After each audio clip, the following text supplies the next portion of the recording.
Hi, I'm Charles with AniCap. The story begins at a magical academy where a talent for magic is valued most. Our protagonist Will has no aptitude for magic and wonders if there's any way for the talentless like him to advance at a magic academy. He isn't sure, but Will frequently goes to dungeons to slay monsters so that he can get stronger even if he can't use magic.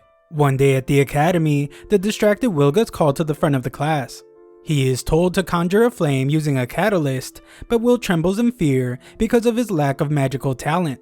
Of course, he fails to conjure anything, and the entire class laughs at him.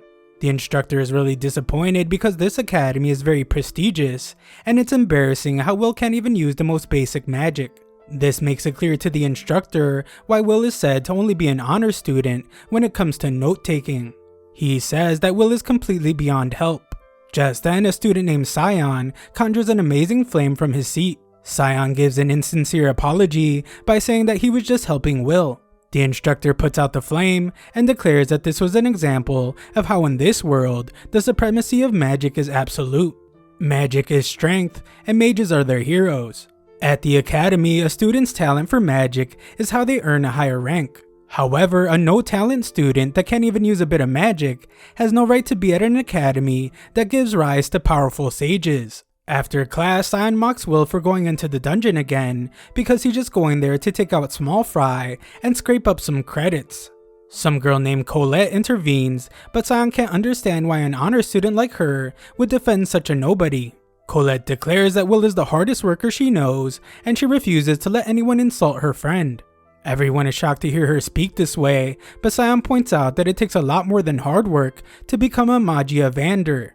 Will stands no chance at becoming one, and Scion is done wasting his time with a no talent like Will. Scion agrees with the instructor as he tells Will to drop out of the academy, but Colette tells Scion to get lost already. Colette consoles Will by pointing out that there's something wrong with their professor, but Will can't blame him because he is right. Will does some smooth talking and tells Colette that as long as he has a cutie like her by his side, then he doesn't care about anything else. Colette gets really flustered and Will apologizes because he was taught at a young age to compliment girls. He says that her cuteness is completely objective though, and this just gets her even more flustered. Colette reminds herself that she is the heir to a noble and she must remain composed. Just then, Colette becomes concerned because Will has gone completely silent, and he explains that he's just admiring how nice of a day it is. Colette then explains that the Magia Vander, who are the most powerful wizards, continue to uphold the sky. Long ago, people were trapped in darkness and didn't even know about the existence of the sky. The world was being terrorized by something called the Celestial Host, but 5 wizards rose up against them. The wizards sent the invaders packing, and they cast a seal over the sky while bringing peace to the world. The title Magia Vander is a title given only to the strongest, and it has been passed down for ages. When Will was younger, some girl named Elfaria told him stories about what lies on the other side of the sky. There is said to be a beautiful sunset that turns all kinds of things bright red. She thought that if they could become Magia Vander, then they would be able to see the sunset. Will wanted them to see it together, so they swore that they would.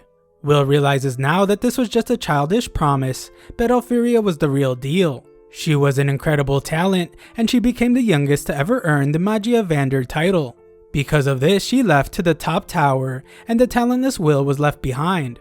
Will is unable to give up on the promise they made, so he works hard so he can stand beside her one day.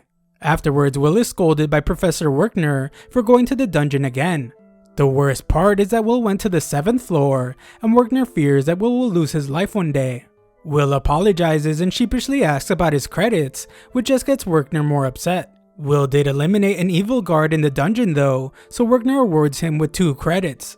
Will couldn't be any happier, and Werkner is shocked that he hasn't given up on becoming a Magia Vander. Will wonders what is so wrong about that, so Werkner explains the difficulties that lie ahead for him. Before heading to the tower, Will have to advance to the Upper Institute. To do that, he will need to be proficient in the 3 curricula. The curricula are writing, spellwork, and praxis. He will need a ton of credits in all 3 of them, but Will can't use magic, and he will never be able to earn spellwork credits. Will knows this very well, which is why he focuses on collecting praxis credits in the dungeon. Unfortunately, Werkner must remind Will again that advancing through praxis alone is impossible. Will gets pretty dejected, so Werkner lifts his spirits by telling him to forget about becoming a Magia Vander. Instead, he needs to worry about actually graduating from the academy. Will failed to earn credits in the most recent exam, which means he needs to earn 4 credits by the end of the week. There are only 2 days left, so Will desperately searches his notes to find a monster worth 4 credits. Werkner wants to help him, but he doesn't want to get in trouble, so he says that he's simply talking to himself, and he reveals some report about a certain monster on the 6th floor of the dungeon. It's called a Baskerville, and it's exactly what Will needs, so Will thanks the helpful professor. Unfortunately, Scion heard everything. He comes up with an evil plan, and he is sure that it will finally get rid of the no-talent scrub who is out of his league in this academy. A while later, we find Will on the 6th floor of the dungeon. Will has fought a Baskerville before, so he's eager to earn his 4 credits. He tells his worried cat friend not to worry because he will avoid the monster's flame breath so they don't get burned to a crisp like last time. Nearby, Scion and his cronies search for the monster. They want to take care of it before Will does so that he will be expelled for being short on credits. Scion's buddies are worried about being on the 6th floor, but Scion reminds them that he is one of the elites at the school. Scion has some serious issues as the very sight of seeing Will offends him.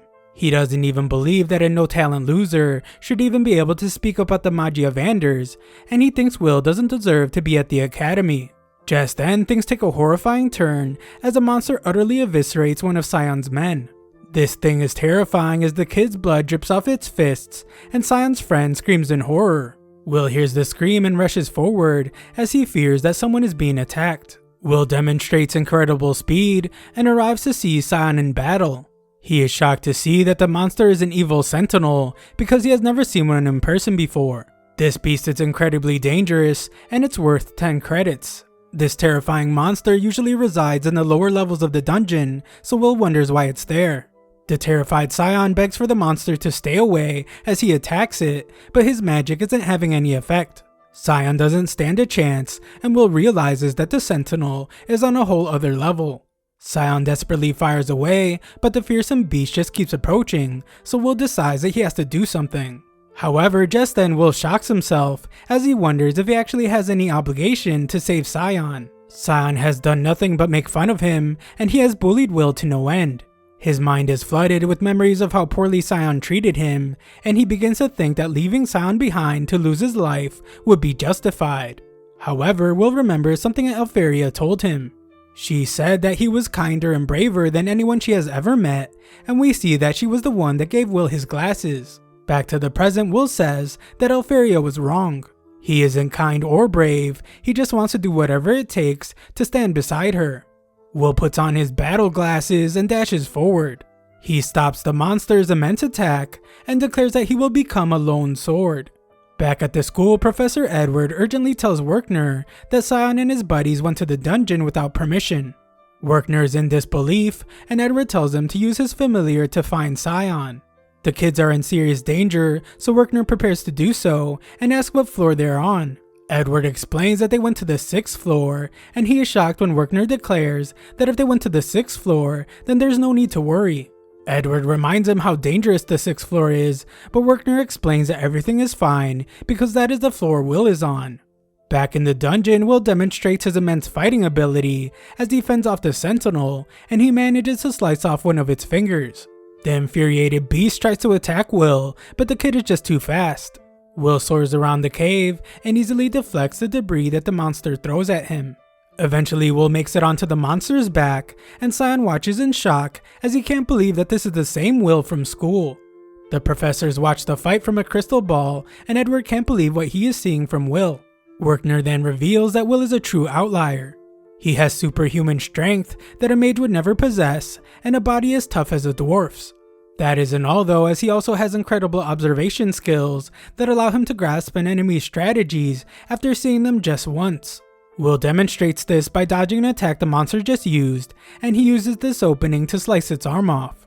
Werkner concedes that Will cannot use magic, but in this world filled with magic users, Will is the one and only warrior.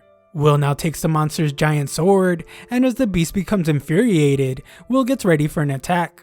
Scion hasn't moved an inch this entire time as he is stunned by Will's strength. The monstrous beast unleashes a powerful beam attack, but Will stops it with the sword. Werkner continues to explain how powerful Will is by declaring that his slash of the sword surpasses even lightning. Will shows just that as he slices right through the monster's beam, causing massive damage everywhere, and the monster is utterly defeated. Will shows concern for Scion, but Scion is so angry that he makes himself bleed from the mouth. Edward is just as upset, as he refuses to believe that someone who can't use magic is able to surpass magic. A while later, Will returns to the academy to find the very upset Werkner. Will did manage to eliminate the Sentinel though, so he officially awards Will 10 credits.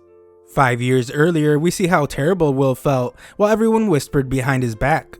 They had never heard of someone who couldn't use magic like him, and everyone wondered how he got into the magical academy. Everyone just assumed that he was used as bait to lure his friend Elfaria to the school. Elfaria had already become a Mage Evander at this point, so the other students assumed that he would be kicked from the academy. Will went to meet with Headmaster Cauldron, and she put a dagger in his hand. Without saying a word, she prepared an attack, and Will sprung into action. He pushed Werkner to safety, and before Werkner could even hit the ground, Will neutralized the Headmaster's attack with just a dagger. Cauldron and Werkner were absolutely stunned, so the Headmaster could only laugh about Will's amazing display of skill. Werkner was then shocked when she declared that Will be allowed to continue attending the Magic Academy. Werkner reminded her that Will is unable to use magic, but Cauldron was extremely intrigued by Will. He was like a sword that yearned to be a wand. Surprisingly, Will still seemed unhappy. He just wanted to know if he would be able to ascend the tower if he kept studying at the academy, and if he became strong, would he be able to be with Elfaria? Cauldron gave him hope as she declared that if he remained undaunted and stood strong, he might be able to achieve his goal. After he left though, Cauldron admitted that she had no clue how things would end for Will, the sword attempting to become a wand. Back to the present, Werkner lectures his students on what it means to ascend the tower. This generally means advancing to the upper institute to become one of the Mage Evander. To reign from the topmost floor like they do, a person must be recognized by the highest center of learning. There are two main ways to advance. One is by creating a new type of magic, and the other is by earning at least 7,200 credits at the academy. Only a very rare few have been able to create a new type of magic, which means that the majority of students rely on earning credits. Werkner scolds all his students though, because they're not even doing well enough to graduate, let alone reach the upper institute. After class, Colette sees how exhausted Will is, and she brings up how everyone is talking about how tough Professor Werkner's class was. Werkner is especially tough on Will, but Will knows that it's because he has completely failed at spell work. Will refuses to be deterred, however, because he believes that being a failure doesn't mean that he shouldn't still work hard. Will is grateful that Werkner gives his students supplemental classes because some professors like Professor Edward don't seem to care.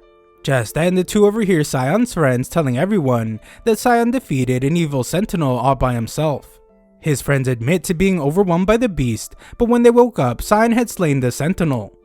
Everyone thinks that Scion will become one of the top 3 at the school because of this, but Scion is furious because he knows what really happened. Scion spots Will, so he rushes to him and angrily expresses his disbelief. Will is supposed to be a talentless loser, but he was somehow able to fight really well. Colette breaks up the altercation, but Will doesn't tell her anything about what happened. In the headmaster's office, the angry Edward demands that Will be expelled. Cauldron points out that Will is already in his 6th and final year at the school, and it would be cruel to expel him after he has come this far. Edward is furious though, because he doesn't think the academy needs someone who is a warrior and not a mage. Being able to surpass magic without being able to use it is blasphemy to him. Cauldron checks Will's grades and explains that he more than excels at everything other than magic. So much so that he will have several paths to choose from outside of being a Mage Evander. She declares that the academy has a responsibility to produce great scholars for something she calls the fated day.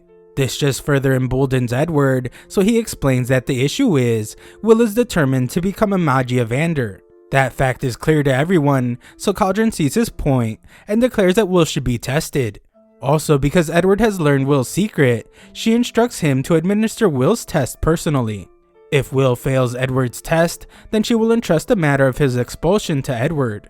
Even Edward is surprised by her decision, and he reminds her that he's not as lenient as Werkner. Cauldron is not concerned, so she leaves the contents of the exam up to him, and Edward gets a sinister smile on his face as he leaves. When he leaves though, we see that Cauldron is pretty confident, so she wants Edward to test Will as hard as he can so he can see the truth for himself. She believes that Edward is the best for the job because he understands the Mage Evander better than anyone, and that is why people call him the Dark Viper Mage. Elsewhere, Will apologizes to Colette because she always has to help him do magic things that he can't do himself, like opening his magic locked locker. Colette doesn't mind, but she notices that he still keeps his sword in his locker. Will explains that he has to because he has never been given permission to carry it on campus. At the study hall, Will writes a report about one of his favorite battles. Dwarves were a race from another world, and they were severely mistreated. They were overworked and even treated worse than the elves. Because of this, they raised an army and waged a war. Colette wishes he wouldn't work so hard, but Will explains that if he loses even just one credit, he won't be able to advance to the Upper Institute. This report isn't too bad though, because he can understand how the dwarves felt. This is because even in the face of the mightiest magic, they continued to fight.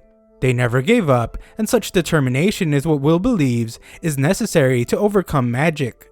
Professor Werkner taught him this saying, and it's just another reason why Will must do his best.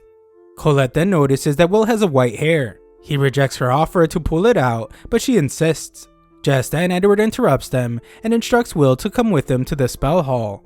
Edward explains that he can't allow Will to continue failing spell work, so he has decided to give him a supplemental lesson. Will is shocked, and Edward tells him to be grateful. He declares that he will ascertain Will's worth himself, but Will is shocked when Edward uses a magic attack against him.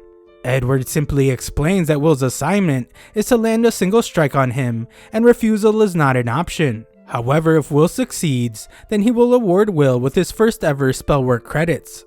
Will is stunned by the opportunity to receive 5 spellwork credits, but Edward reveals that if Will fails, then he will be expelled from the academy. Edward prepares his next attack, and declares that those without talent should not be permitted to even look at the Mage Evander. Edward has given Will a reason to fight, so he decides that it's time to begin, and he unleashes the attack. Back in the headmaster's office, Cauldron reveals to Werkner what she has done. She tells the shocked Werkner that Edward is conducting a test, and he's forbidden from interfering.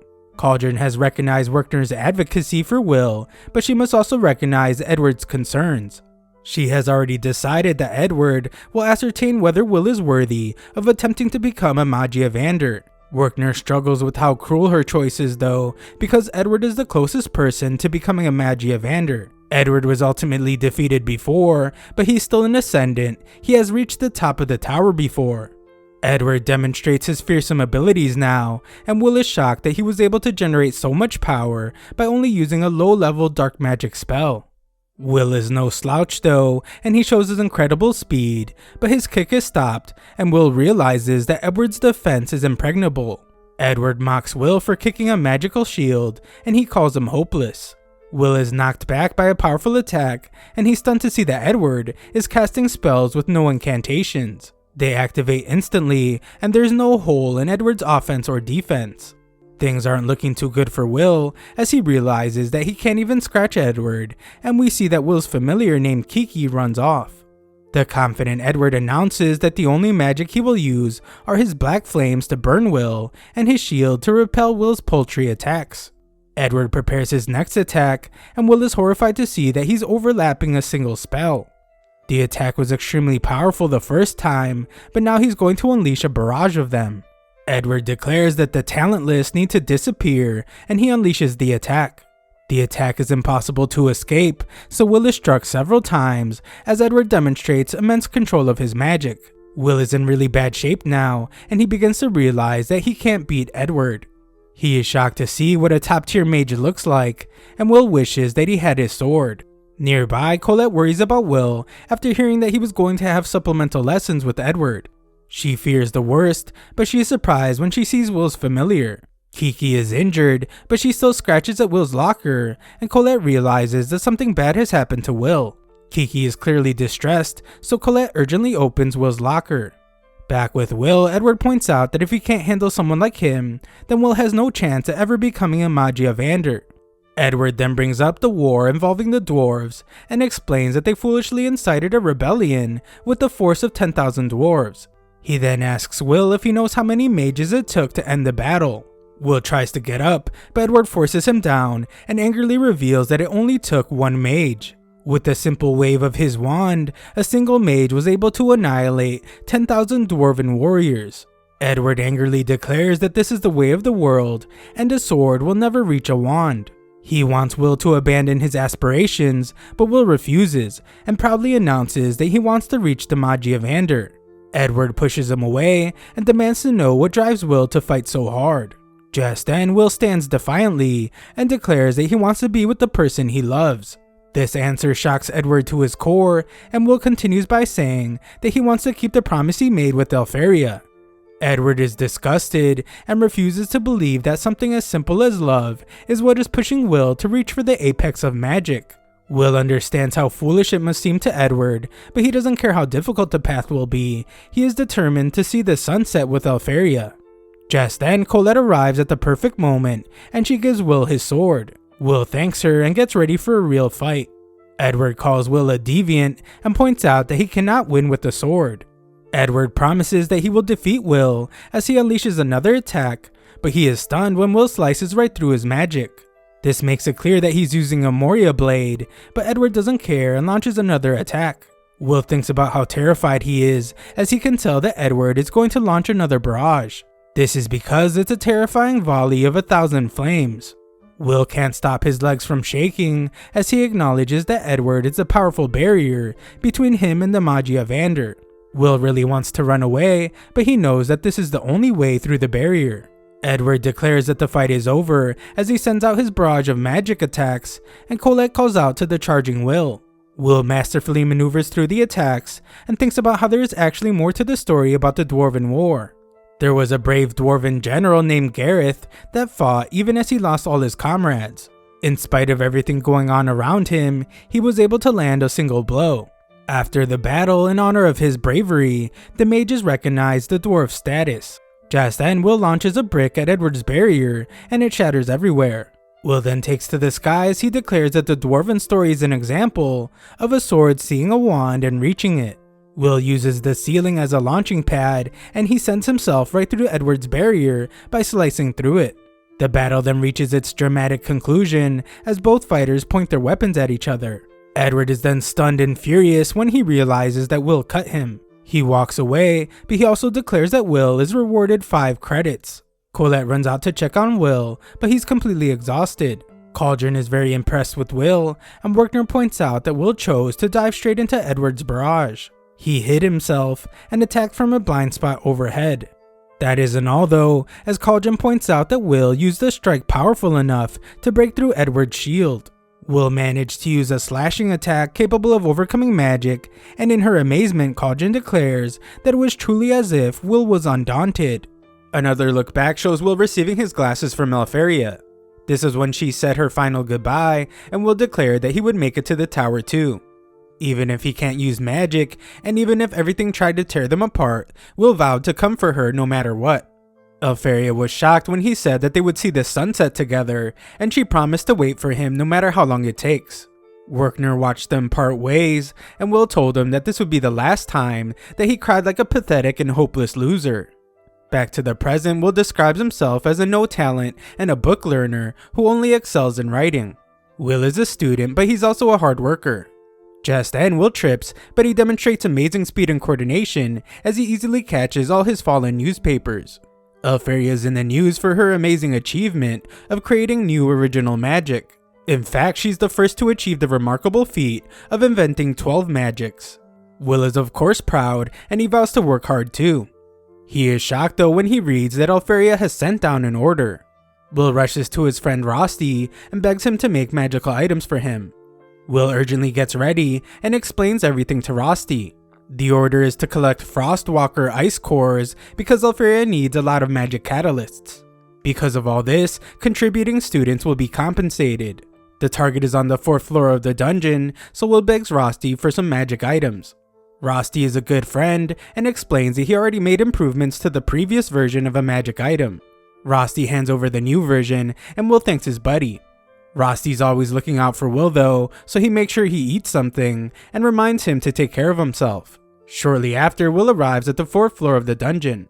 There he finds a ton of students, but he expected this because an order from Alferia is very important. Will eagerly tells Kiki that it's time to get started, but he's startled when the ground shakes. This shake was caused by Scion, as he eviscerated some Frostwalkers, and Scion's friends cheer him on.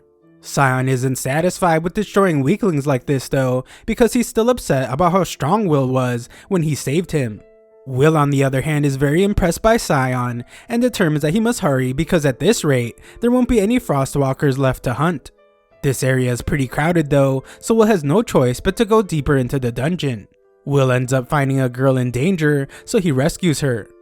The girl is stunned because Will doesn't use any magic, and he simply destroyed the monsters with a sword. The girl thanks him for saving her and introduces herself as Iris. Back at the academy, Professor Werkner explains that creating new magic is a profound achievement, one so grand that it guarantees unconditional advancement to the tower.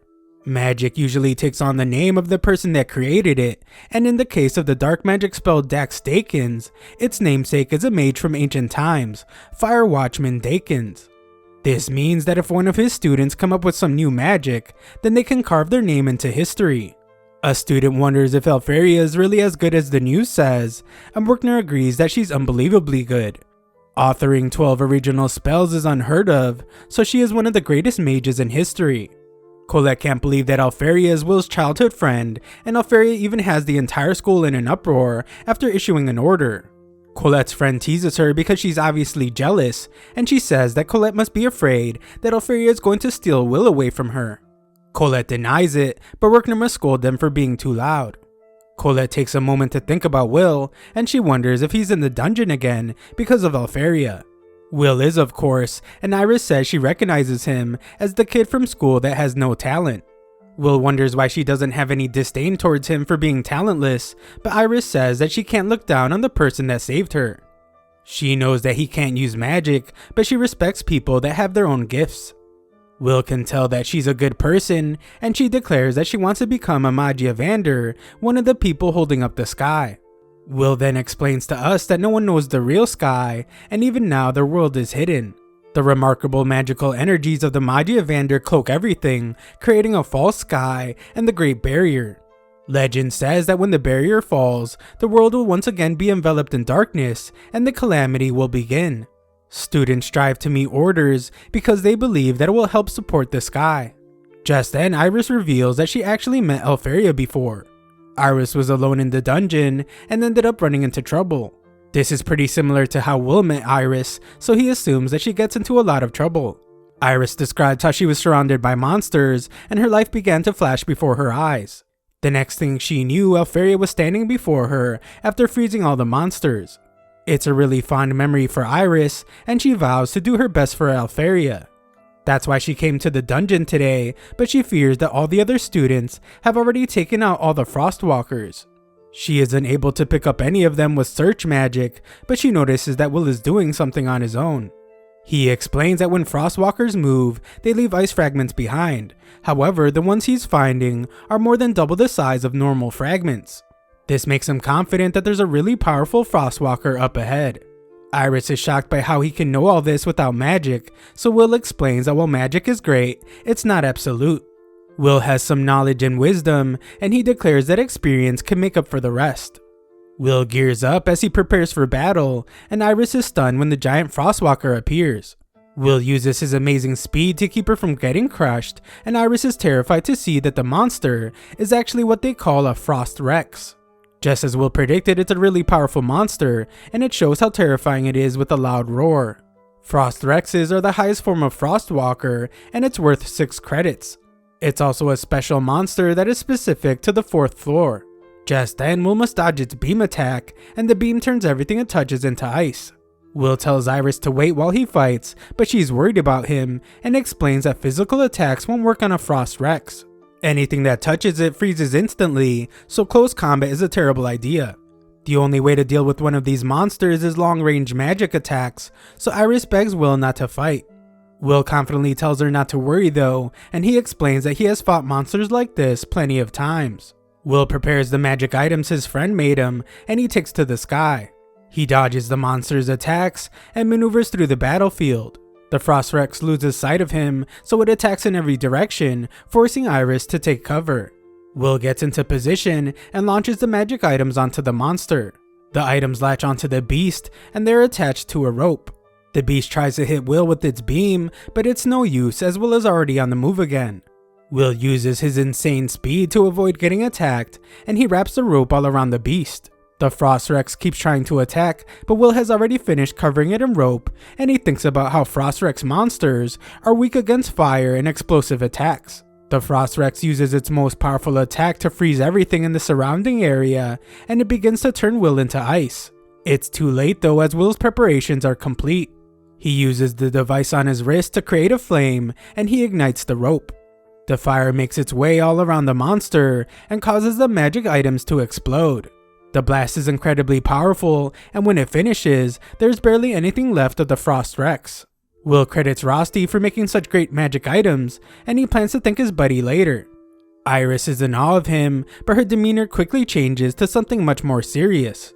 Will is known for having no talent, so what she just witnessed doesn't make any sense to her. Will is nothing like the rumors say, so she thinks about how she will have to report this back to a certain someone. Just then, Will says that they have plenty of ice cores, and Iris goes back to being her other self as she agrees that it's time to get out of the dungeon. When alone, Iris shows her true self, and she thinks about how impressive Will was when he used creativity to compensate for not being able to use magic. He also has a nose for battle that is backed by experience. She determines that while he's no mage, he's definitely a powerful warrior. Just then, Iris shockingly meets with the Mage Evander. They were having a meeting about how they need more promising seedlings for the fated day because they cannot allow what was written in the lore to come to pass. Iris is known as the Watcher, and they ask her if she found anything useful. Iris reveals that she found one interesting prospect, a no-talent warrior named Will, who she now recommends for a position in the tower. Some Mage Evander think it's a terrible idea, but the white-haired guy named Zio thinks it would be interesting. Some of them assume that Will would be inferior to them, but Zio says he would accept anyone as long as they are useful. Eleanor calls him a barbarian, but a guy named Cariot stops him from fighting.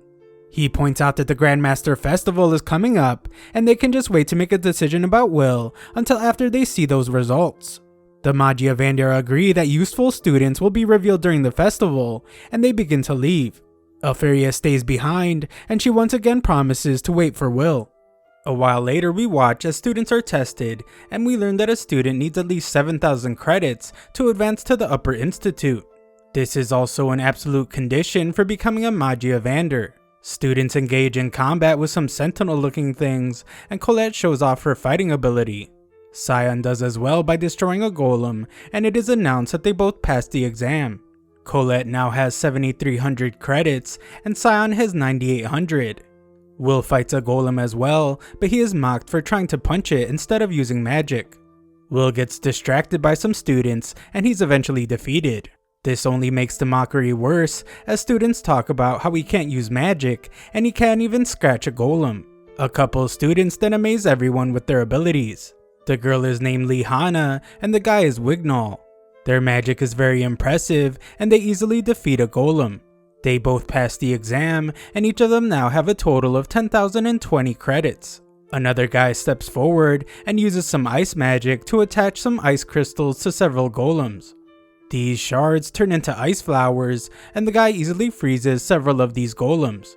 This guy's name is Julius, and the other students are amazed that he even froze their golems. Julius passes the exam like the other top students, but he has 10,050 credits. Julius declares war on the other top students, and they use their abilities to destroy his ice flower as they accept his challenge. All the other students are in awe of the three of them because it's already confirmed that they're going to the Upper Institute. They are also the only ones with credits over 10,000. Credits are used to measure a student's potential, but Will doesn't have enough of them to graduate, let alone advance to the Upper Institute. This is Will's last year at the school, and he only has 5,500 credits. Julius insults Will and instructs him to never be in his presence ever again. Julius's friends glaze him up way too much, and they are sure that he will be scouted at the upcoming Grand Magical Festival.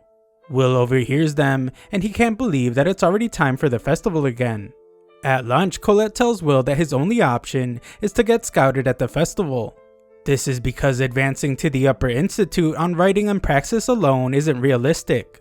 He has less than the required 7,000 credits, but there is still a chance that he can be scouted so he can ascend the tower.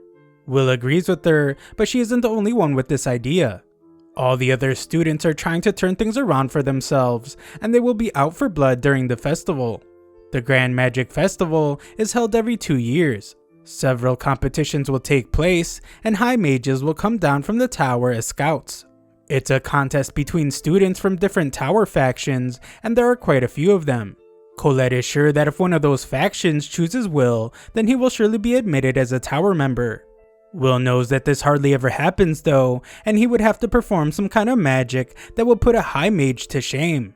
That isn't all though, as Colette explains that there are people called Watchers that appear to snatch up outstanding talents and carry them off to the tower. Will has heard of these Watchers, but he points out that they're just one of the Academy's 7 legends. Will doesn't think that a no talent like him should try to stand out at the festival, so he just plans to help with operations. Colette thinks this is a chance for him to change the way people see him, but Will reminds her that people didn't like how he competed during the last festival 2 years ago. This festival went down as the worst one in history, and Will says that he stood out for all the wrong reasons. Outside, everyone practices their magic, and it starts to feel like the festival really is drawing near. Luckily for Will, scouts from other capitals will be coming, so even if he can't ascend the tower, there are other paths he can take. The festival is a great way for students to show what they are capable of. This is why Colette wants Will to participate, but he points out that he can't even use magic. Just then, Colette notices that a barrier has been placed on a nearby locker. Colette is pretty sure that she can break the powerful spell, but she uses Kiki to quietly remove it. Opening the locker reveals a hidden stairway, and they decide to explore. Down below, they find some students betting on who will win certain events at the festival. This is underground gambling, and students are placing their bets on the top students. Will is shocked to see Scion there, and Colette proactively keeps Scion from starting trouble. She warns him not to get violent, and Will wonders what Scion is doing there. Scion doesn't answer, but his dumb friends say that it's not like he's trying to see what the betting odds are, because there are rumors that there's a huge spread between him and the top students. Scion loudly scolds his dumb friends, and Colette mocks him for being worried about the top students. Scion of course denies it, and points out that the number of credits he lags behind them are just credits he lost in writing exams. Scion is sure that he's just as strong as the top students, but he remembers that he doesn't have to explain himself to Will. The next day, Colette offers to go with Will to the dungeon, but he explains that he's going to work at the tavern. This tavern is on the outskirts of the capital of magic, and it's on Slumland Street. This place is filled with dwarves, and Will works there as a server. Will speaks to the guy he sees when delivering papers, and this guy can't believe how hard of a worker Will is. Will delivers papers in the morning, attends the academy during the day, and then waits tables at night. Will explains that he doesn't have a scholarship, so he needs to work hard to pay his tuition. The old guy thinks that the Grand Magic Festival can fix everything for Will, but Will says he could never enter it. Will is scolded for slacking off, and his boss points out that Rosti is working much harder. Will apologizes for needing his help at work, but Rosti doesn't mind since he enjoys the challenge of having to work without magic. One of the servers quit, so Rosti's helping Will at the last second. The place gets even more lively, and all the dwarves show how well Will gets along with everyone. Later, Rosti wonders why Will doesn't just ask Werkner to find him a better paying job. Will explains that he causes enough trouble for Werkner as it is, and he doesn't mind working for the dwarves. They are hardy people that Will respects a lot, and they welcomed him in with open arms. Just then, Will drops the spoon, and as he reaches for it, Julius enters the place. Julius insults the gross-looking tavern, and he mocks Will for working there. He thinks it's a good fit though, since it's only right for a no-talent like Will to serve barbaric dwarves. The old dwarf is insulted, and Julius wonders what the look in his eyes is. Julius reminds him that they are an inferior race that immigrated here from another world. He tells them to know their place, and he takes a seat. The dwarven world was destroyed by the celestial host a long time ago, and the dwarves escaped to this world. Julius continues to insult the tavern, and he demands that he be served. Unlike the elves, dwarves are treated with disdain, and if a dwarf were ever to lay hands on a mage, their standing would instantly be in danger. Tensions rise as the old dwarf is clearly upset, and Rosti brings some food to Julius. Julius and his friends insult the food as well, as they think that it would only taste good to a barbarian. Julius then calls the dwarves filthy beasts, and tells them all to get out of his country. The rude bunch has a good laugh, but Rosti notices that Will has gotten very serious. Julius and his buddies think that Will is there to wait on them, but Will demands that they take back everything they said. Julius is annoyed by him, but Will explains that there's actually a lot of meaning behind the dwarven food. Will declares that it's not something that should be mocked, and everyone watches in shock. Julius rudely points out that none of them can use magic, and explains that if something is disgusting, he will call it disgusting.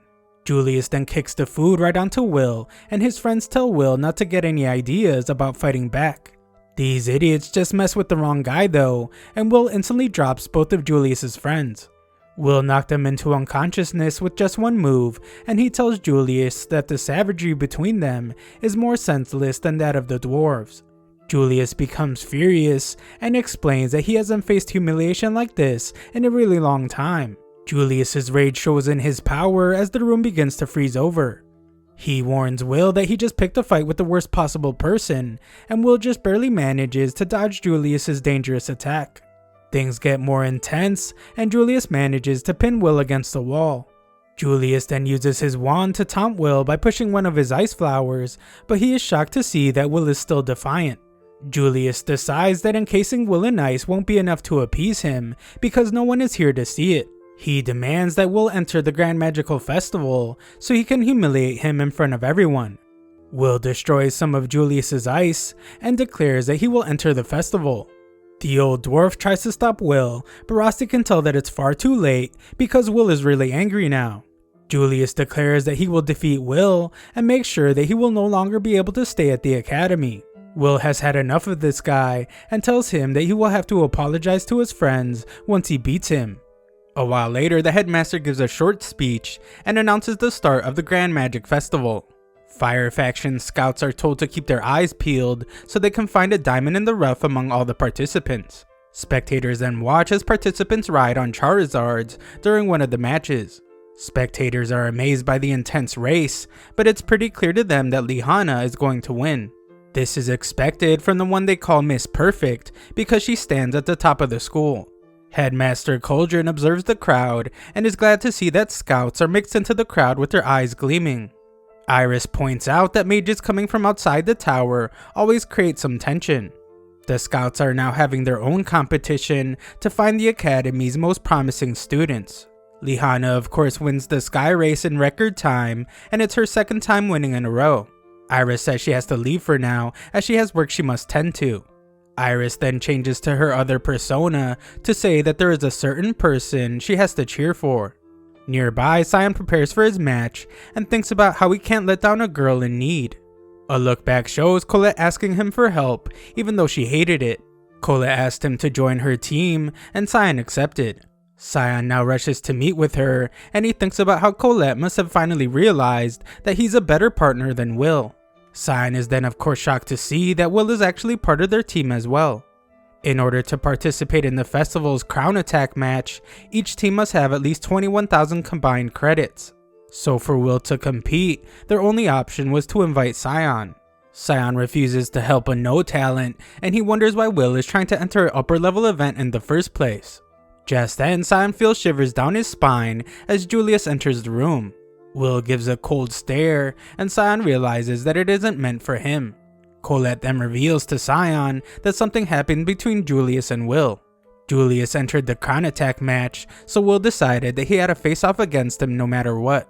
Sion is furious because not only did Will humiliate him in the dungeon, he is now looking right past him. The festival continues outside, and the two announcers will be some guy named Mike and the #1 most hated professor, Edward. Mike complains about having to work with Edward, but he takes it back after Edward shows how terrifying he can be. It is then announced that the crown attack match is next, and some elves prepare the field.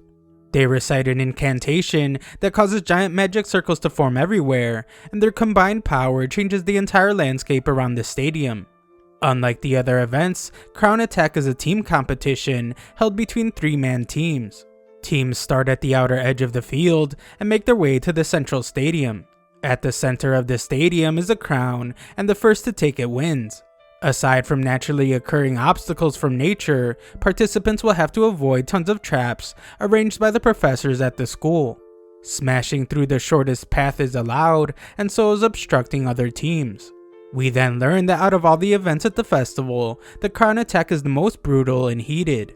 Edward gives some commentary, but Mike interrupts and points out that this will be a great test for their brilliant students. Mike has heard that the secret gambling halls heavily favor Wignall's and Julius's squads as the winners. Will's team is the least popular because Will is a no talent, and the crowd laughs at him for entering the Crown Attack. Squads begin heading out, but Werkner is shocked to see that Will is participating. He tries to convince Will to back out, but Will apologizes and explains that even if it makes him a laughingstock, this is a bout he wants to win. All squads are in place, and the Crown Attack begins. Julius's team is the first to reach a trap, and it shockingly ends up being a large group of golems. It's a large-scale obstacle, and spectators wonder if they will even survive. Just then, everyone is stunned as Will sprints right towards the golems. The crowd mocks him though, because he could barely even scratch just one of these golems during the exam, and they assume that he's just running to the end of his life. They don't know that Will's team is well prepared, and Will instructs Colette to do what they planned. Colette uses earth magic to cover Will's arm in stone, and he absolutely destroys one of these golems. This causes a large burst of energy to be emitted inside the stadium, and the entire crowd is at a loss for words. Scion is in disbelief as Will continues his barrage of attacks, and Mike declares that the first to make it past the gauntlet of golems is the no-talent Will. Scion could never forgive himself for being saved by a guy like Will, so he did everything he could do to get stronger. Will is still somehow outshining him, which makes Scion furious. Will's team has taken the lead, but this means that they are the first to encounter the next trap. Will uses his immense strength to block some rocks, and Colette uses magic to summon several swords across the battlefield. Will then masterfully uses these swords to destroy all the traps surrounding them. One of these traps remains, but Will quickly destroys it as well. Mike announces that they have passed the second trap, and he is in awe of this dark horse that Will's team has proven to be. The crowd refuses to believe that Will is behind these amazing feats, and they assume that it's all because of Colette's magic. The scouts know better though, as they can tell that Will has an elite ability to detect and counter the traps. Edward chimes in to point out that Will's movements are that of someone who spends all their time in the dungeon. Edward praises Will for his knowledge and experience, while also commending his incredible reflexes. The crowd is still skeptical, but Iris cheers Will on anyway.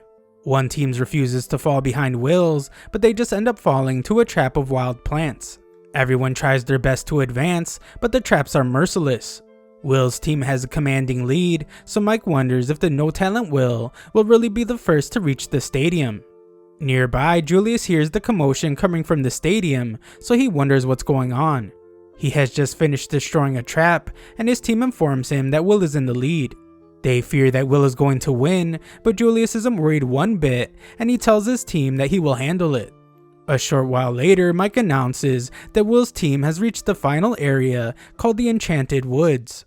Here, Will is met by a chain circle trap, but he just uses a sword to cut the circles out so they get aimed at each other.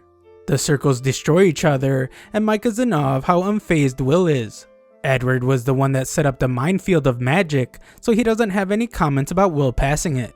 Will charges forward, but he knows that the closer they get to the stadium, the more likely it will be for them to encounter other teams.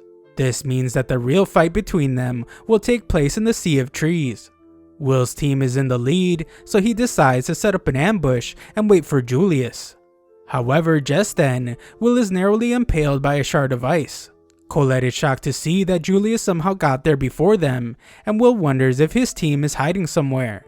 Julius then attacks with a barrage of ice shards, so Will reminds himself to focus. Will prepares to attack, but everyone is stunned when Scion wipes away all the ice with his flames. Scion begins an incantation, and Colette can tell how dangerous it will be, so she begs for Will to get away. It's too late though, as Cyan angrily finishes preparing his attack, and Colette must quickly protect Will from getting hit by it. The attack causes massive damage, and the shockwave from it can be felt even at the stadium. Will has no clue what just happened, and he's horrified by the damage that the attack caused. Cyan tells Julius to leave as he's just in the way, and Colette realizes that Cyan was aiming for both Julius and Will. Cyan explains that he has played nice up until this point, but now it's time for him to get his due. Cyan demands that Will fight him, but Will is absolutely stunned. Will wants to know why Cyan is so upset, but Cyan just tells him that he doesn't need a reason to crush him. Colette tries to stop Cyan, but Julius halts her movement with a wall of ice. Will becomes concerned when Julius attacks her, but he must defend himself against Cyan. Cyan's attacks disarm Will, so Will tries to remind him that this is no time for them to be fighting each other. Cyan refuses to listen though, and he just tells Will to pick up his sword. Will sees that he has no other choice, so he lifts his sword and prepares for battle. We then get a look at the past from Cyan's perspective. Cyan was disgusted by just the sight of Will because he has always been a pathetic no talent. Cyan couldn't bear to look at him every day, so he decided to take it upon himself and make Will less painful to look at.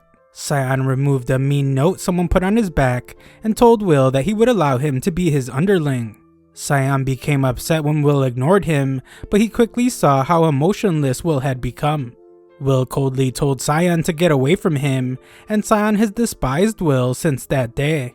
Back to the present, Will runs for cover as Cyan unleashes his flurry of attacks. Cyan demonstrates the immense control he has over fire as he manages to grab Will with it. Will breaks free, but Cyan just keeps on attacking. Cyan then insults Will for just jumping around like a wild animal who's only concerned about survival. He demands for Will to attack him back, but Will refuses. Cyan continues to demand it of him, but Will tries to point out that they're on the same team. What's most important though is that Will wants to keep his promise to the dwarves, so he can't be bothered to fight Cyan right now. This of course just upsets Cyan even more, and Will begins to wonder if fighting Cyan is really his only choice. Mike and the audience are shocked to see the teammates fighting each other, and Mike turns to Edward to hear his take on the situation. Edward says that fighting amongst team members is out of the question, regardless of the reason. Not only will it ruin their chances of winning the match, it will also look really bad to the people scouting them. Edward calls it truly deplorable, but Mike is stunned to see how happy Edward looks while saying that. The scouts are disappointed because Cyan showed a lot of promise in terms of his grades, but his behavior during the match makes them realize that he's still just a schoolboy. Rosti is worried about Will, and Iris comes out of nowhere to introduce herself. Iris calls herself the person that can get along with anyone, and she continues cheering for Will. Rosti didn't think that Iris was the type to cheer for someone, so Iris explains that she wasn't really interested in Will when she first heard about him. After meeting him though, she considers herself to be blessed. Rosti sees that there are a lot of people that seem to care about Will, and that includes Colette. Back at the fight, Colette determines that she has to hurry up and stop Will and Cyan from fighting. Julius antagonizes her though, and she must defend herself from his attacks. Julius is a sneaky guy, so Colette realizes that he used that attack as a diversion, and he sets off a trap beneath her. Just then, everyone in the Coliseum is stunned when they see that there are several Juliuses all over the battlefield. Julius has intercepted all the other teams as well, and Wignall is impressed that he was able to go through with his declaration of war. Julius says that he will destroy him with his secret weapon, but he is shocked when Wignall reveals that he was waiting to return his flower to him. This flower destroys Julius, but it was just a clone, and Wignall's impressed to see that Julius had a trick like this up his sleeve. It's to be expected though, since Julius has the potential to become a Mage Evander. Mike loses his mind as he can't even explain what's going on, but he credits Wignall for shutting down Julius. A scout from the elf faction assesses the situation, but she just considers Wignall to be average. He neither exceeds nor fails to meet expectations. This lady named Chalia is a serious introvert though, so she wants to rush back home before she dies from being at this huge event. Everyone else in the stadium wonders if the winner of the competition will come down to Julius and Wignall.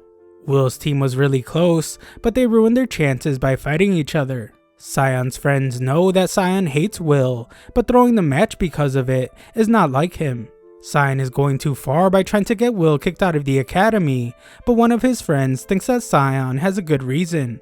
Another look back shows Will getting bullied relentlessly, and he wondered why everyone enjoyed tormenting him so much. His classmates all thought so little of him, but Will knew better than anyone what a failure he was. Will knew it would be too selfish to wish for them to just accept him, so at the very least, he just wanted them to leave him alone. This was Will's mindset when he rejected Cyan's offer to take him under his wing. With everyone tormenting him, Will decided that above everything else, he needed to focus on making it to Alpharia. Just like back then, Cyan attacks Will, and he angrily begins another incantation. This allows Cyan to summon a falcon made of flames, and Will wonders if it's a guardian.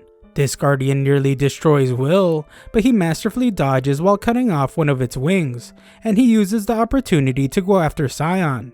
Unfortunately, the Firebird has high-speed regeneration, so Will have to destroy its core. Guardians are usually used to defend, while its user casts a spell, but this Firebird is attacking from all directions. The battle intensifies, and it begins to take a serious toll on both fighters. No one is more shocked than Edward, as he realizes that Cyan has surpassed the student level. Not only can he use a high-level fire spell, he even summoned a guardian. Having such precise magic control is incredible, and the Fire Faction scouts have taken notice as well. Their reports say that Cyan has a lot of potential, but he still falls behind Lihana and the rest of the top 3. Him always being counted out just makes them realize that Cyan has a serious chip on his shoulder, and that is why you can never tell which students will have hidden potential. The head scout tells the others to report back to their leader because this festival has a surprisingly good group of students. Will is completely exhausted at this point, and he acknowledges that Cyan has gotten a lot stronger. Cyan is still filled with rage as he points out that Will was a much better fighter when he defeated the evil Sentinel. Will once again tries to explain that there's no reason for them to be fighting, but Cyan just gets more upset. Cyan reminds Will of all the ridicule and embarrassment that he caused, and he wonders why Will doesn't resent him. Will becomes upset too now, as he reveals that he does resent Cyan. Will has imagined getting back at him over and over again, but right now Will is determined to defeat Julius. Cyan hardly listens to him, and expresses how infuriated he gets anytime Will refuses to give up, even though he's just a no talent. To make things worse, Will always seems to look everywhere, but he always ignores him. Will is then shocked when Cyan demands that he look at him. Cyan has had enough, so he declares that he will end Will's life if he keeps ignoring him. Will is stunned to hear what Cyan really thinks of him, and he realizes that while he always thought it would be too selfish to ask for people to accept him, it's actually what he needed. Cyan is clearly offering to acknowledge him, so Will decides that he will have to meet his challenge with everything he has. Cyan is glad to see that Will is finally getting serious, so he begins another spell. Will focuses on this fight and prepares to time Cyan's magic so he can go for a counterattack. Will is shocked, however, when he sees that Cyan is using wide-scale destruction magic while also sending out his guardian. This combined attack is incredibly dangerous, but Will has already mapped out its path. He skillfully makes his way through the attack, and Cyan is shocked when Will slices right through the core of the bird. The battle reaches its climax as both fighters prepare their most powerful attack, but Colette comes out of nowhere to stop them in their tracks. Colette looks pretty tattered up, so she explains that she whooped Julius's butt and he just disappeared. Cyan freaks out after seeing how messed up her shirt is, and he reminds her that she's a daughter of a noble. Colette blames the guys for fighting in the first place, and she reminds Will that he has a score to settle with Julius. She declares that she will handle things from here so Will can go after Julius. Cyan angrily says that he won't let anyone get in his way, but Colette just starts yelling at him for ruining Will's chance at looking good to the scouts. Will calms her down with a compliment, and he tells Cyan that they can continue their fight another time as he leaves. This of course doesn't go well with Cyan, and he demands that they fight now. Back with Mike, he announces that the lead teams will soon enter the stadium. Everyone wonders who will be the first to appear, and we see that Julius and his buddies are making their way through the gate. They make their way inside, and everyone celebrates as Mike declares that there's no one else there to stop them. However, just then, Will skies over the entire crowd and makes a forceful entrance by crashing into the ground behind Julius. Will declares that he is there to challenge Julius, and Julius is clearly ready. Up the wizard tower, Alferia seems to be enjoying the peaceful day, but she's really just fast asleep. Sarissa the maid wishes Alferia would take her job as Mage Evander more seriously because she's always just staring at the world below. Sarissa has her look over the potential candidates that the scouts are recommending, and she points out one that they consider to be the Ice faction's best candidate. It's Julius, and he's causing quite a stir at the festival. Sarissa even thinks that he might become Alferia's successor. Alferia takes a look at the report and agrees that he could become her successor if everything stays the way it is. Back at the festival, the match reaches its climax as someone just needs to grab the crown. Julius is glad that Will was able to make it to the end because he wouldn't have been satisfied if he won without humiliating him first. Will tells him not to worry because until Julius apologizes for the dwarves, he has no intentions of backing down. Julius calls Will a mouse that he's going to toy with, and he covers the arena in a cold mist. Will assumes that Julius is using the smoke screen to attack, but he quickly realizes that Julius and his team have surrounded him. They begin attacking, so Will decides that he has to keep moving so he doesn't get hit. He plans to judge their locations using their attacks, so he waits for them all to fire at him. Will determines where all three of them are, so he goes to attack one, but he's surprised by a fourth shot. Julius taunts him by calling him a laggard, and Will is stunned when Julius reveals that him and his buddies never even moved. The entire stadium is then just as shocked when they see that 4 other Juliuses have appeared. As if that weren't bad enough, Julius reveals that his clones also explode. He makes one of them blow up, encasing Will in ice. Edward has a terrified look on his face as there's no mistaking that Julius is using a certain type of magic. Werkner is horrified as well because Julius is using the secret arts discovered by the genius and unrivaled Alferia. Alferia created 12 spells, and Julius has somehow learned how to use one of them. This spell creates copies of its user, and Will demands to know how Julius is able to use Alferia's magic. Julius laughs like an absolute psychopath and reveals that his talent is simply what allows him to do it. He learned this secret art just by studying it on his own. Julius says that Alferia isn't so impressive after all, and he declares that soon he will expose her for all to see. Of course, Will is infuriated to hear his girl talked about this way, so he shatters Julius's ice and charges right at him.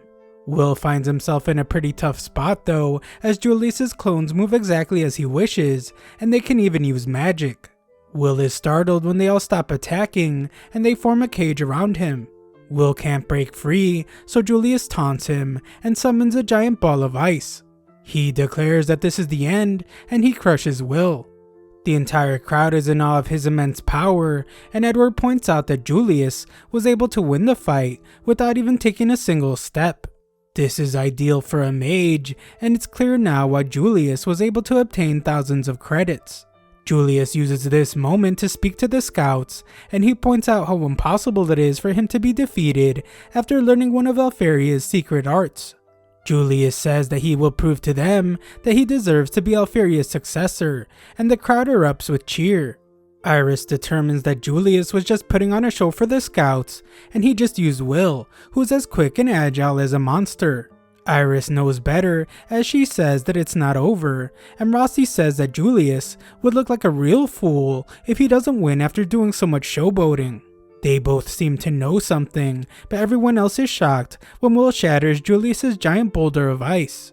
Will thanks Julius for helping him cool off because he always gets hot-headed when it comes to Alferia.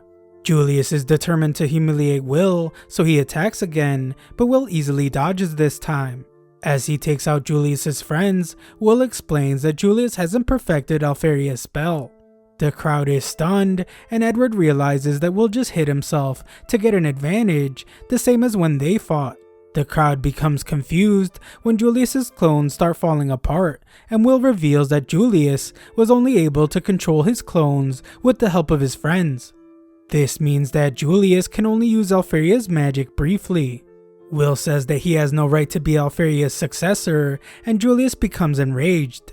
We look back at Alferia after she agreed with Maid-sama about Julius being her successor. However, she says that it isn't a successor that she longs for. Instead, what she wants is a lone sword by her side. Will explains that while guardians act on their own, the clones Julius was using must actively be controlled. Because of this, Julius had to rely on his friends, and it's clear that he's just a phony. The enraged Julius calls Will a no talent as he attacks, but Will shows that he can easily defend himself. Julius is determined to prove Will wrong, so he once again uses Alferia's magic. Will expertly dodges all the attacks coming from the clones, and Julius thinks about how he can control 4 clones at a time, but without his friends, he's reduced to holding a defensive position. Julius is still confident that he could win though, because there's no way for Will to know which Julius is the real one. Of course, the fool is stunned when Will finds him and blasts right through his ice wall to land an attack. Will explains to the startled Julius that the internal temperature of his ice clones made him easy to find. If the clones aren't controlled perfectly, the cold leaks out and ice crystals even begin to form at their feet. Julius begins to really lose his cool now as he loses the rest of his clones, and he demands to know why Will knows the spell better than he does. Will's answer is simple: he and Alferia are childhood friends. They were raised in the same orphanage, so he knows her magic very well. He admired it and studied it, but he could never catch up to her. This is why he knows all the strengths and weaknesses of Alferia's magic. Julius calls Will a no talent one last time before he attacks, but Will is in complete control now. Will compliments Julius because up till now, no one has been able to replicate Alferia's magic. However, he makes it clear that Julius is nowhere near her level. This is because the clone spell that Julius can barely even use properly was invented by Alferia when she was only 2 years old. Will exposes him for being a fraud, and Julius thinks about how excited he was when he learned the spell. Reality begins to set in though, and he realizes that he was only on the same level as Alferia was when she was a toddler. Julius has completely lost it now as he laughs like a psychopath, and he uses his rage to create 8 clones at once. The crowd is amazed, and Julius says that he's not one to be underestimated. He has abandoned any hopes of having full control of the clones, and he plans to simply use sheer numbers to pound Will into the ground. Julius is sure that he will win now, but he just gets more infuriated when Will says that he used to battle against 10 Alferias when they were kids. Julius begins his barrage of attacks, but Will calmly starts taking out each clone one by one. Julius keeps trying to get away, but things aren't looking so good for him as Will masterfully makes his way across the battlefield. Will launches his sword to finish off the last clone, and he uses a powerful punch to absolutely destroy the real Julius. The crowd goes absolutely wild as Mike points out that the no talent Will has somehow defeated an elite with over 10,000 credits. Will's friends celebrate, and Colette rushes to him. There is no one left to stand in his way, and all Will has to do now is grab the crown. However, just then, Will is shocked as Wignall takes the crown first, and he says that he took his time while Will and Julius fought. This is just another swing of events in the chaotic match, but it's over now, and Wignall is announced the winner of Crown Attack. Up the tower, Maid-sama tells Alferia that the match is over. Alferia is completely distraught though, and asks if there's a spell that allows someone to change the past. There isn't, so she wonders if there is one to erase a person's memory. Maid-sama wonders what this is all about, and she's shocked to see the condition Alferia is in. Alferia was horrified to hear Will talk about how she used to beat him up in the past, and she explains that she was just trying to keep Will all to herself. Back at the arena, the angry Scion keeps being angry as he can't believe that Will even managed to defeat Julius. Colette rushes to Will, and Scion vows to be the one to defeat him. Will apologizes to Colette for letting Wignall take the crown, but she is okay, and Will is just glad that he was able to keep his promise to the dwarves. That night at the tavern, everyone celebrates how Will defeated Julius. All the dwarves thank Will for fighting for them, and Werkner thanks them for taking care of Will. The dwarves humbly say that they didn't do much, but Werkner still asks them to keep watching over Will. Later that night, Colette expresses her disappointment about Will not getting scouted by the tower. It's likely because their team fought amongst themselves and they didn't even win the event. Colette blames it all on Scion, and Will explains that Scion rudely rejected the invitation to their celebration. The old dwarf tells Will not to worry about not being scouted because he won the fight for their honor, and they got the apology that Will wanted. Best of all is that Julius is now doing work in the tavern as punishment. Julius does what his boss tells him to do, but he laments how he won't get scouted now because of the no talent Will. Julius releases his frustration by working hard. Colette can tell that Werkner is concerned about something, and he explains that things might be different from now on. Will showed a lot of what he is capable of during the festival, so he wonders how Will will handle things when he returns to the academy the next day. Colette assumes that the other students will have a newfound respect for Will, but Werkner warns that it might not be what they expect. When they return to school, some guys ask Will to come with them to the dungeon. They reluctantly admit that Will has ridiculous strength, so they beg him to choose their team for the upcoming praxis. This praxis is a week-long dungeon dive. Just then, another group interrupts them. They don't want another team stealing Will away from them because they were going to ask him to join their team. Other students jump in, and soon Will is swarmed with requests to join teams. Colette calls them all shameless for asking Will to join them, even after years of bullying him. She assumes that Will feels the same way, but she is wrong, and Will couldn't be happier to be wanted by everyone. Colette has completely lost him, and she realizes that Will has been deprived of friends for too long. Colette gets accused of keeping Will all to herself, and some girl offers to split the credits earned from the dungeon dive. Colette steps in to break them apart and says that Will can't team up with anyone because they have plans to go shopping. That night, Colette panics after getting carried away because it seems like they will now be going on a date. Her friend Rose teases her about it, but recommends that she get prepared even if Colette says it's not an actual date. Colette agrees with her, and Rose suggests that she wears something cute. Will tells Rosti about his plans with Colette, but he explains that Colette kinda persuaded him. She did this by saying that they need to buy equipment for the praxis. Rosti is glad to hear that Will is going to be shopping alone with Colette, and he smiles like a creep. The next day, Colette waits for Will, and she's now determined to make sure this shopping get-together turns into a date. Colette is in awe when she sees Will, and Will compliments her on her new look. He says that she made his heart race, and she freaks out. Just then, they're both surprised when Rosti apologizes for being late. Rosti introduces himself to Colette, and Will says that he insisted on coming along. Colette is horrified by this turn of events, and Rosti taunts her.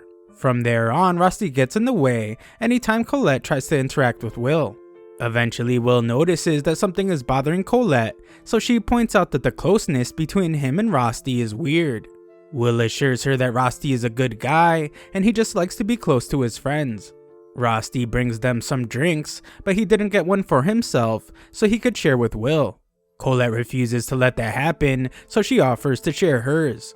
Tensions rise between the two, so Rosti tells Will that he can go ahead of them and get his sword fixed. Colette agrees and says that the dwarves won't be happy if mages like them show up at their forge. Will is completely oblivious to what's going on, so he just leaves to go to the forge. After he leaves, Colette comes right out and demands to know why Rosti refuses to leave Will's side. Rosti doesn't hold back either, and he explains that he cares about Will more than anyone else in the world. The two then go toe to toe, arguing about who is closer to Will. Back with Will, he finally starts to wonder if his friends don't like each other. Just then, Lihana comes out of nowhere to speak with Will. Lihana is known as Miss Perfect, a person who stands high above the masses, and someone who's the exact opposite of Will. Will wonders what she wants, but Lihana just asks him to follow her. Will follows her all the way to some house, where Will sees the other top students. The final term of their last year in the academy means that it's time for the all-student praxis, and Lihana reveals that she wants to form a party with the 5 of them. Julius and Scion can't understand why Lihana invited Will, and Will thinks about how these are the 2 people that hate him the most. Lihana takes his terrified expression as a no, so Will realizes that she is an airhead. Scion refuses to just let Will ignore him, so he angrily goes to confront him. However, before he does, Wignall uses his powerful magic to change their entire surroundings. He points out that mages are not as barbaric as the dwarves, so Scion stops being a jerk. Wignall used illusion magic, which is a unique type of magic that summons fantasy landscapes granted only to the elves. Things start to calm down, so Wignall wants to hear what Liana has to say. Liana explains that she simply wanted to form a party for the dungeon dive. She wanted to join the 4 strongest mages with the person who stood out the most at the festival. Will has something that they are lacking, and it will help them in the dungeon. Julius doesn't agree because Will can't use search magic and it will just slow them down. Scion has been in a party with Will recently and he doesn't want to do it again. Wignall points out that they're just bitter after losing to Will, but Will is still insulted. Wignall explains what they refuse to acknowledge, and he says that Will has the brute strength of the dwarves and monster-like agility.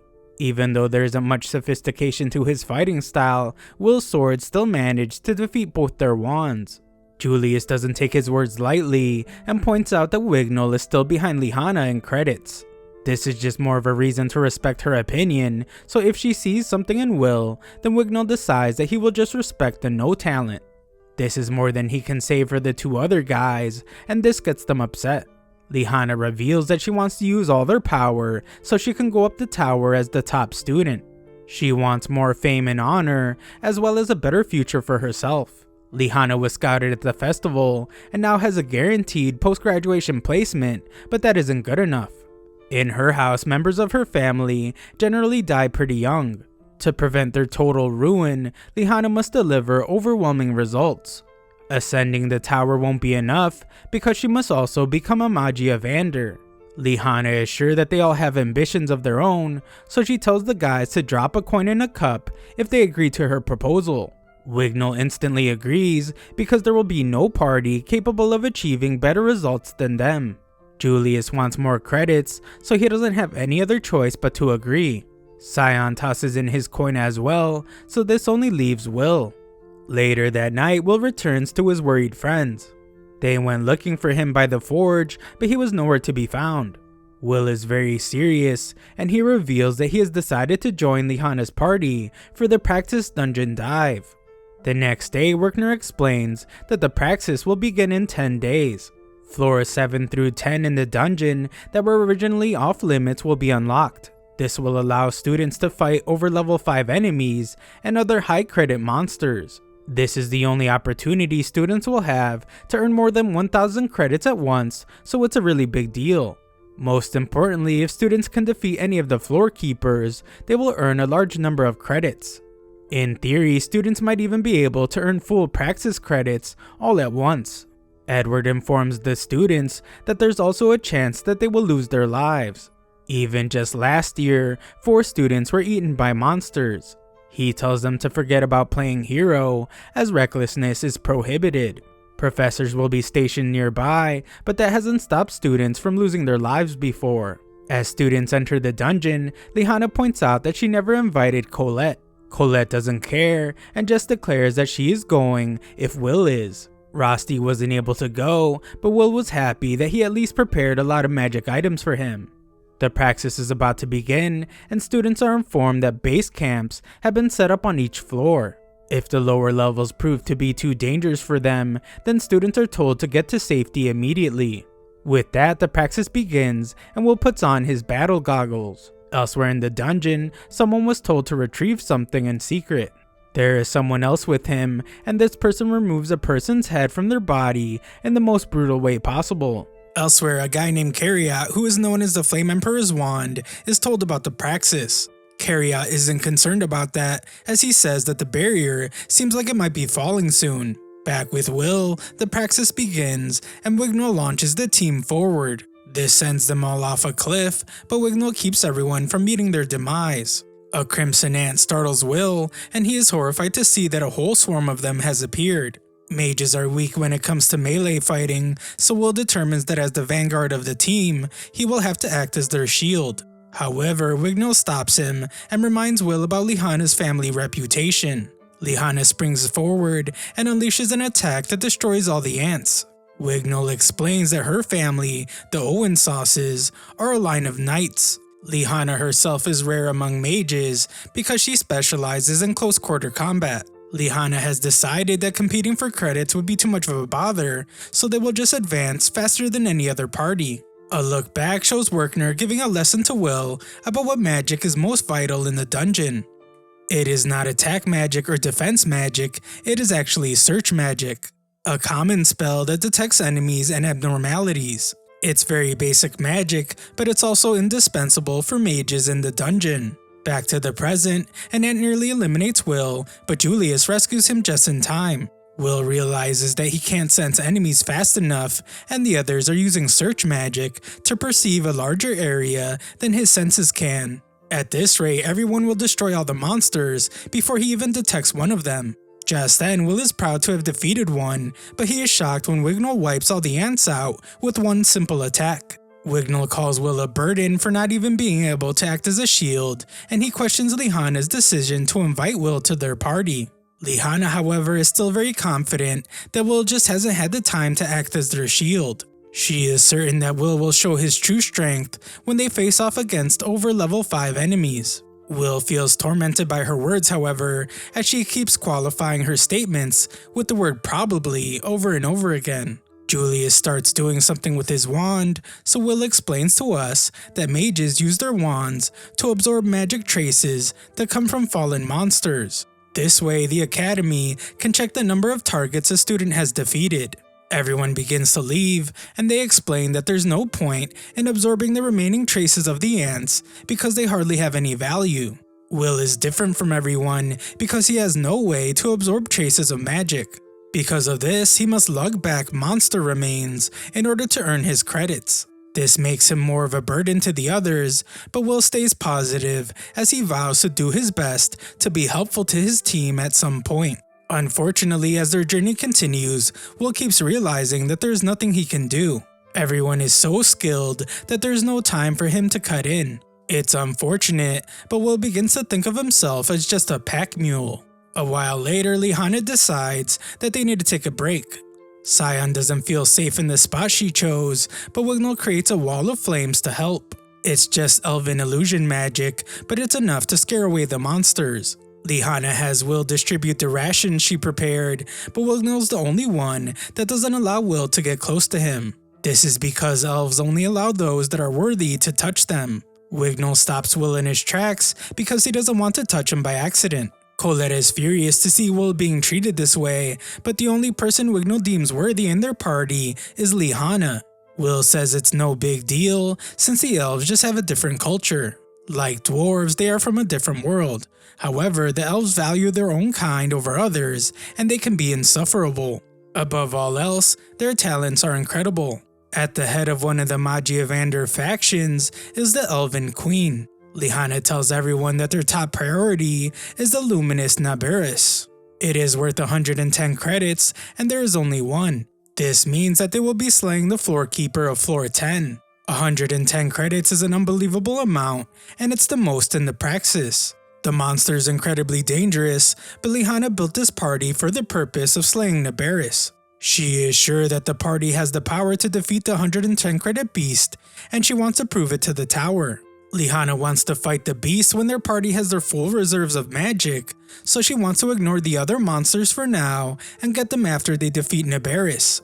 If no one objects, then they will take the shortest route to level 10. Will can't lie to himself about how scared he is, but he has only received 5 credits so far, so slaying a floor keeper is the only way he can make up for it. Elsewhere, we see that the guy called Headless has removed more heads from his victims. When our party arrives on floor 10, they are shocked to see that several monsters have already been defeated. They wonder if it was another party, but that would be impossible. They took the shortest route and even skipped the base camps, so no other team could have gotten there faster than them. Will studies the bodies and determines that no magic was used. These monsters were torn apart with brute strength alone. The team continues moving, but Will wonders why it's so quiet. They eventually arrive at the boss's chamber, but they are shocked to find that Naberis has already been defeated. Lihana instantly tells everyone to use search, and Wignall explains to Colette that the monster's magic traces haven't fully dissipated. This means that it was just killed. The floor keeper has just been slaughtered, so everyone wonders who could have done it. Another look back at Werkner's lesson explains that while search is incredibly useful, it's still difficult to detect clever traps with it. Mages can use hide to cloak themselves with it, and there's a type of monster capable of evading search magic. Back with our group, Will senses something, and he warns everyone to be careful as he blocks an attack from above. Wignall is instantly taken out, and this mysterious monster stops everyone from casting their spells. It makes the ground collapse, so Will rushes to help the unconscious Wignall. Everyone on all the other floors can feel the shaking caused by the monster, and they wonder what could be causing it. Will manages to protect Wignall, but Wignall's arm is all messed up. Will realizes that they're even further below level 10 now, which means they're outside of Academy territory. The others also realize how terrible this is because floors 11 downward are tower territory. Only high mages are allowed to set foot here. Lihana's in bad shape, but she has heard about this area. It's called the Nightmare's Maw, and it stretches down to the 15th floor. The monsters down here are on another level compared to all the other floors. Colette is with her, but they desperately need to regroup with the others. If they don't do it fast, then the dungeon will eat them alive. A look at Wignall's backstory reveals that he was tormented by the other elves for not being good with illusion magic and for having to go to a magic academy with mere mages. He was a disgrace to his people and even told that he was no longer needed. He was told that his arm was talentless and it was removed. Wignall wakes up from the nightmare and he's shocked to see that Will just defeated a giant monster all on his own. Will offers to treat his wound, but Wignall reminds him that the no talent will not be touching him. Will declares that even if Wignall ends up killing him for it, Will can't just leave Wignall untreated. Wignall is incredibly stubborn though, and just gives himself first aid. Things are not looking good as they have lost over half of their supplies. They have a total of 3 sub-weapons, including Rosty's magic items. Will determines that the others are likely in the same situation, and they all will only be able to last for 1 day. Will wants to look for the others, but the best course of action when stranded in the dungeon is to wait to be rescued. Will disagrees however, because rescue will likely take a while with that monster being on level 10. On floor 8, Professor Elza explains to Werkner that a rush of monsters has destroyed her base camp. As for some of the other professors, something terrible has happened to them. Their lives were taken, and something twisted their heads off. Werkner is horrified to hear that it's likely that floors 9 and 10 have also fallen into chaos. Werkner determines that none of this could be a coincidence, and he wonders if it was some sort of scheme. Edward arrives to explain that the praxis has been cancelled, so the 2 professors go to help the students. Back with Will, Wignall uses search out of fear that something is nearby. Will suggests that he refrain from using it before he exhausts himself, but Wignall points out that they're on the 11th floor now. Monsters here are terrifying, and the 2 of them won't survive if they get ambushed. Wignall is both terrified and frustrated, so he can't understand how Will can be so calm. Will uses this calmness to come up with a more efficient use of Wignall's search spell. Will calculate the distance they need to walk before reaching the edge of Wignall's search, so he will tell Wignall when to use search again. Will and Kiki will take care of the close monsters that Wignall's search can't catch. As for Wignall, he will be in charge of finding monsters in the distance. They need to worry about ambushes the most, and they need to keep their fighting to a minimum. Wignall still can't understand how Will can be so calm. Will explains that in order to ascend the tower, he has no choice but to take credits by force. This led to him being stranded on different floors of the dungeon over 100 times, so he knows how to handle this type of situation. Just then, the guys prepare themselves as they are surrounded by monsters called Gurgesa. They have no choice but to fight, so Will decides that he will take point while Wignall fights the one in the back. Wignall drops his opponent quickly, but he is more amazed by Will. Will starts wrecking the monsters, and Wignall can only wonder how Will can move the way he does. Will has always been put down by everyone around him, but he somehow managed to still become this strong. Wignall becomes even more upset because he reacted differently to his own situation. Just then, Wignall gets caught off guard by another monster. There is no time for him to attack, so he decides to use his wall of flames to scare the beast away. Will knows that it won't work though, and the monster just runs right at Wignall. Wignall is completely frozen with terror, but Will quickly comes to his rescue. Will explains that Gergesa don't have eyes, so illusions don't work on them. Wignall begins to lose his mind as he laughs and calls himself a disgrace. Will tries to tell him that he's a very talented elf, but Wignall says he is wrong. Wignall has always called Will a laggard because he has no talent. However, he reveals that he is one of the dregs, and a laggard himself. Thanks for watching my recap, subscribe to the channel for more videos.